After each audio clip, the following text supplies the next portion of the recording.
Um, yeah, I've been coming around here since like early '90s. As soon as I started in high school, I was able to go to the city. I was searching out arcades. Like I went to go to like back in the days it was like Playland up in Times Square, Broadway Arcade up on 51st. Even Access came out in the mid '90s, and then found ChinaTown Fair. They had a good mix of like the old and new. That's something that some of the newer arcades that were opened up in the late '90s were just like excess, which just started to charge way too much for the game for something that you can come down here play for like 50 cents. Yeah. There was still, even though fighting games and stuff was still, were still coming out. There was still King of Fighters, Super Street Fighter 2 Turbo, and even just the classic games that were lining up in front of the store. I know the guys in business suits were coming in here on the lunch hours just playing. And it's like it would be like not 1 hour during the day when it would be like over here. This place wasn't like that.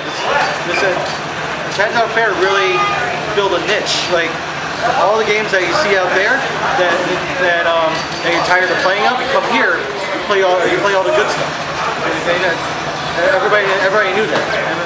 And now, I mean, honestly, I like to see. I like it that ChinaTown Fair came back. It's just, I'm wondering, just on the game selection alone, I'm wondering how long they can last with a business model like this.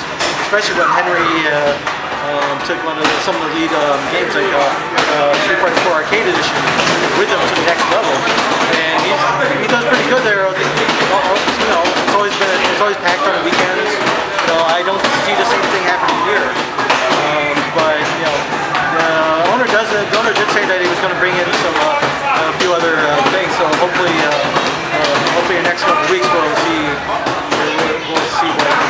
what comes about. But as it is right now, I'm a little skeptical on how this new ChinaTown Fair is going to stay around. And beyond like the old look of CF and the new look, what can you say has changed a lot? Well, the paint job. I'm familiar with the old red, the red paint that's been in there for like forever. The lighting is a little bit better because one thing that did bug me about the old CF is that, especially on the front hallway, that there's a lot of glare coming from the track lighting above. But it's actually a little bit toned down, but it is more even, so it's easier on my eyes. But there's a lot more. The games are actually a lot more brighter, and so it's a good balance. It's just the walls are really up there, like pastels. Yeah. You open up one of those buckets of sidewalk chalk, and that's what you get. That's the walls. That's it. That's the walls. Yeah. What was your favorite fighting game in the old CF? And this goes all the way back to like right before they closed up, King of Fighters 13. So I've always been more KOF than Street Fighter, but definitely after the disappointment that 12 was, 13 was the one that's picking up the series. And I was kind of hoping that someone would have a climax. Well, that only just came out in Japan like 2 days ago. So I was hoping that somewhere around here would be a good place to find it, but I guess I have to wait a little longer. But of course, I already got my Xbox at home, so until the net code picks up, we'll see. But I always have been a fan of KOFs and Tiamat Showdown and things like that. Did you enjoy the competition the OCF had? Competition was always there. It's just like every now and then they would run the tournaments, and that made it even more so. That's why everybody knew to come down here to want to see the best of the best play out. Guys like Justin Wong and the guys from Empire Arcadia. All the guys that grew up basically here.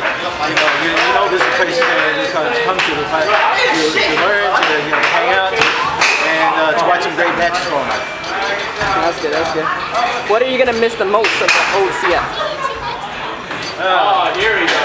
I don't know. I'm gonna miss well, lately I've been getting into shooting games, so I'm gonna miss some of the old shooters that they had up front. Like I used to play a lot of the Giga Wing and Mars Matrix.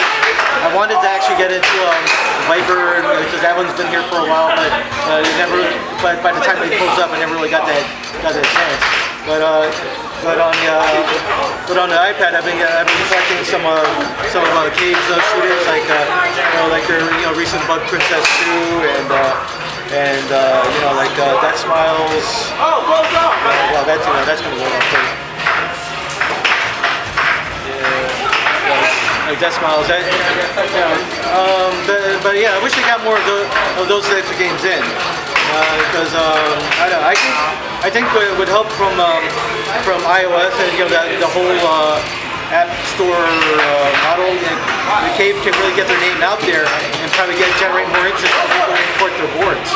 And it's a throwback to video games old, but you know what? The Cave has always been on the forefront, trying to get more people interested. They always play to the niche, but the games are good. They're solid, and they're like hella fun to watch people play, even though like you got bullets flying all over the place. I think it's it's time for like a resurgence in that type of genre. So not just the fighting games, but also shooters should make a comeback, and definitely there should be new technologies to take advantage of in order to get arcades back on people's minds. I mean, if I could say something about like I recently. We're waiting on Big Buck HD to come out. I know it's another shooting, hunt the prey type of game. But the thing is, what they're doing big in Big Buck HD is that the system is wireless out of the box. It's got a Verizon wireless modem in there, and it can also link up to Facebook, and Twitter. They have trophy achievements. It's opened up a whole lot of possibilities. Not that kind of genre, but for games that are out in Japan, which are always online centric. Like they have some sort of online functionality to them, and hopefully if Big Buck does good, they can. The Japanese manufacturers may consider porting more of their games over here, so they can help bolster our arcade scene, because arcades are still alive over there, but over here it's like, they're trying to bring out bigger and better, and it's always stuff that you can't get at home. But why not just take it a step further? So with the wireless out of the box, if it's cost effective to the arcade operator, then it should be on everybody's minds to get back into it, to get people back. So let's say I could be playing like, for example, Street Fighter, and let's say if I could sign in somehow with my Facebook, I'll let everybody know I play Street Fighter, and then won X amount of matches. I'm on X amount of game winning streak, or things like that. Yeah, that's something that's considered. It's like that if done right, it could bring more people back to the arcades. Yeah, it would generate a lot of money for the new CF, and also possibly having a new community also. Yeah, it's all about community. I mean everybody went home when just playing online was popular, like in the PS3 or Xbox, just playing all your games online. But the arcade needs something to bring people back out to the arcades to make it even more like bragging to your friends while you're playing your game. That's awesome. Yeah. Because I don't know anybody else that doesn't have a Facebook or Twitter or something like that, some social media, and it could really be like an untapped market that's just waiting to explode if they do it right. Yeah. Well, also we seem to have a pinball machine over there at the corner. What do you think about the pinball machine? Yeah. Right now there's really one big player, that's Stern, who brought out the AC/DC machine over there. But all the other favorites have already died.